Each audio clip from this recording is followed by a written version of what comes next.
ৰাজ্যক আমাৰ লাওৰ চানিখন দি থকা হৈছে। আমাৰ নিংনাকাই দি আছে লাওৰ চানিখন। কিমান লম্বা আৰু ইফালে ছাগলীকেইটাই ঘাঁহ খাই আছে।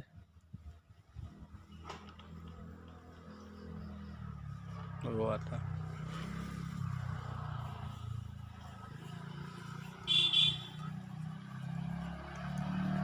ৰাস্তাৰে মানুহবোৰ গৈ আছে গতানুগতিক ভাৱে।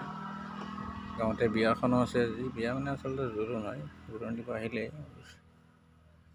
আমাৰ পৰিবাৰৰ ছোৱালী তাতে গৈছে আৰু মই কাম কৰি আছোঁ ইয়াতে। আৰু ভিডিঅ'বোৰ আপোনালোকৰ কাৰণে বনাওঁ, তো ভিডিঅ'বোৰ চাই যদি ভাল পায় তেতিয়াহ'লে লাইক কৰিব, ছাবস্ক্ৰাইব কৰিব, কমেণ্ট কৰিব।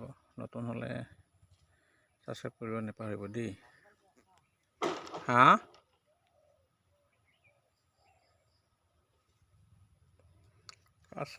কাঁচা হ'লে আৰু গাঁঠি দিব লাগিব দেই, একো নহয় দেই, গাঁঠি দিলে থাকি যাব। আজি অলপ হালুৱাই দিব লাগিব তাতে।